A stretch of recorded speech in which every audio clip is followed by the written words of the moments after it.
उच्च गति अभ्यास खंड 2 प्रतिलेखन संख्या 73 और 74।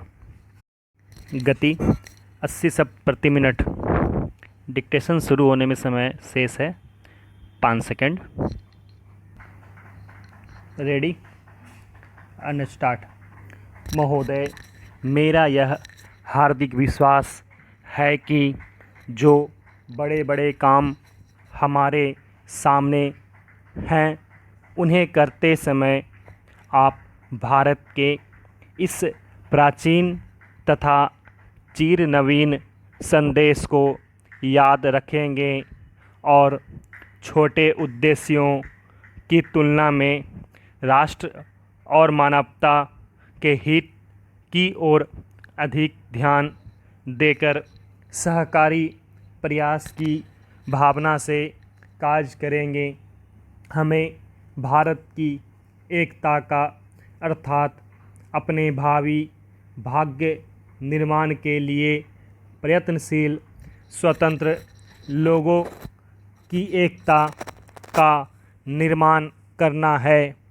इसलिए हमें उन सब प्रवृत्तियों को जो इस एकता को छीन करती हैं तथा हम लोगों में एक दूसरे के बीच दीवारें, सांप्रदायिक दीवारें, प्रांतीयता की दीवारें और जात पात की दीवारों खड़ी करती है, ख़त्म कर देना है।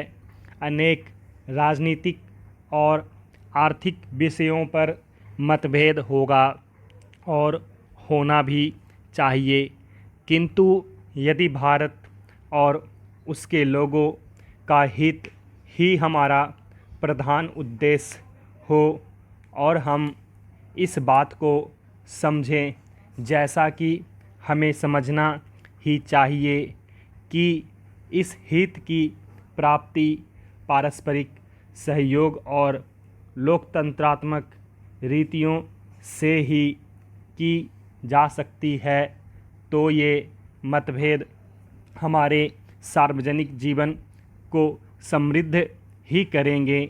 मेरा आपसे निवेदन है कि आप इसी दृष्टिकोण से देश की समस्याओं को हल करें और संसार के अन्य देशों के साथ निर्भयतापूर्वक और मैत्रीपूर्ण ढंग से व्यवहार करें। आज सारा संसार किसी आने वाली विपत्ति के भय से भयभीत है।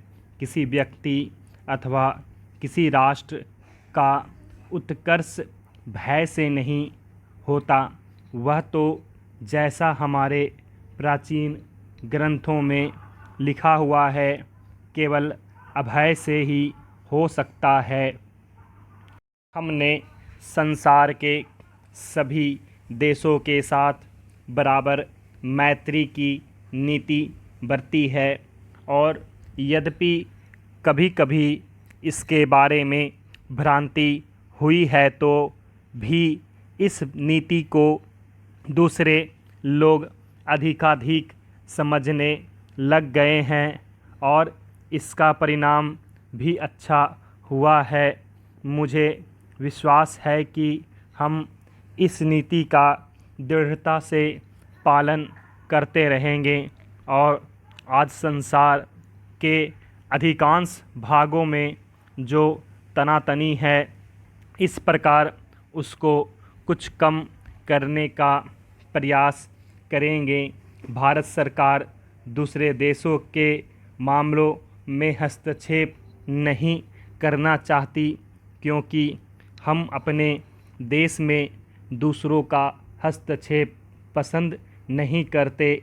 जहाँ कहीं संभव हुआ है हमने सहयोग से ही काम लिया है और हम शांति स्थापना में सहायता देने के लिए सदा तत्पर हैं।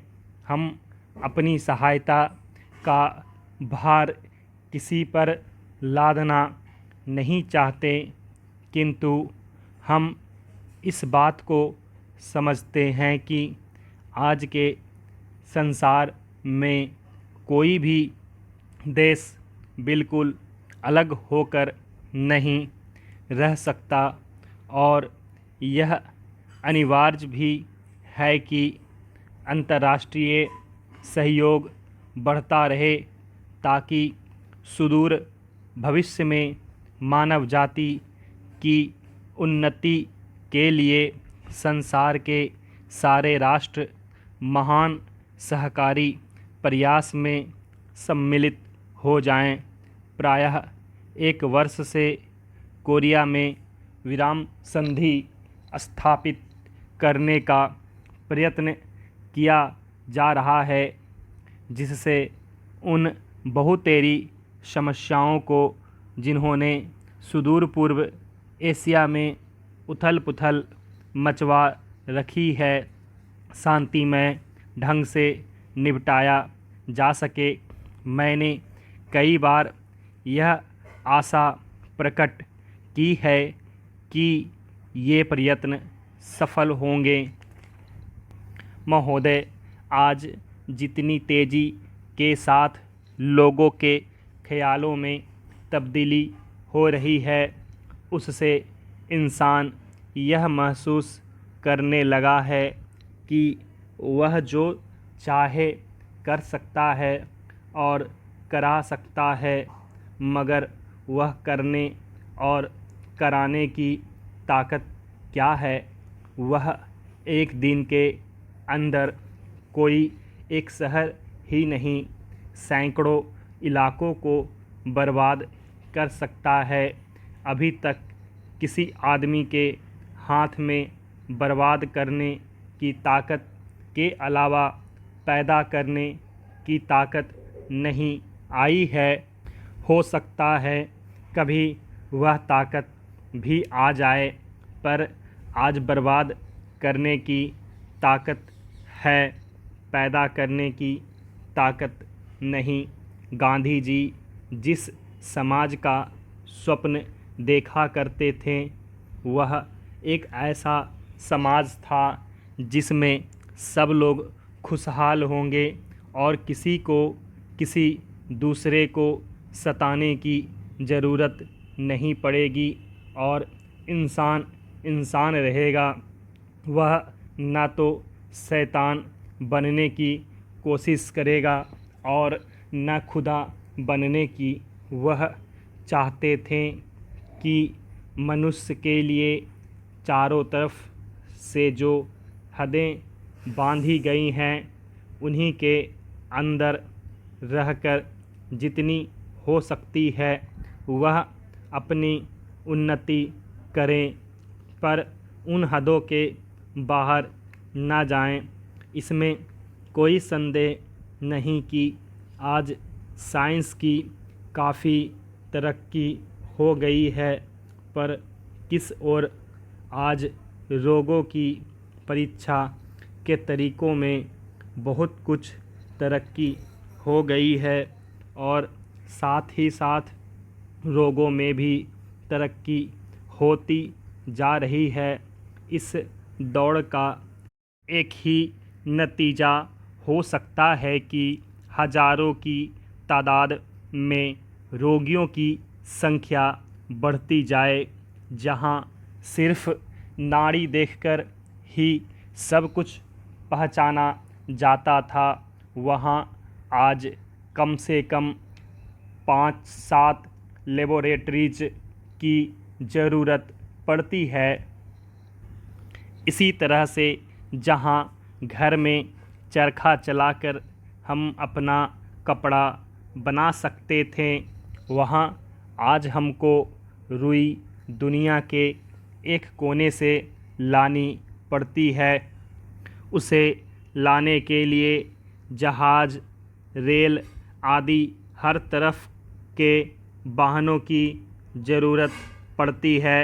इसके अलावा उसे एक कारखाने से दूसरे से तीसरे और तीसरे से चौथे में भेजना पड़ता है और उसके बाद एक दुकान से दूसरी से तीसरी और तीसरी से चौथी में तब कहीं हमारे घर में कपड़ा आता है जिसको हम पहले आसानी से घर पर तैयार कर लिया करते थे।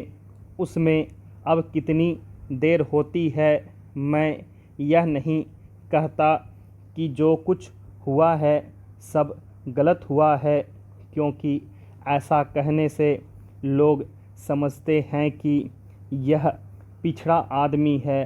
हम तो यह चाहते हैं कि साइंस के द्वारा आज हमें जितनी अच्छी चीज़ें मिलनी हैं उनमें से हम एक को भी ना छोड़ें और उनसे जो लाभ उठा सकते हैं ज़रूर लाभ उठाएं, मगर इसके पहले हम यह सोच समझ लें कि इसी चीज़ की कीमत क्या है और यह हमें कहाँ तक ले जाएगी और किस ओर। यदि हम इतना समझ बूझ कर करेंगे तो इंसान रह सकता है। मैं यही चाहता हूँ कि जो रचनात्मक कार्यक्रम गांधी जी ने बताया वह बहुत अनुभव के बाद इन सब चीज़ों को परख करके ही उन्होंने निकाला था। स्टॉप।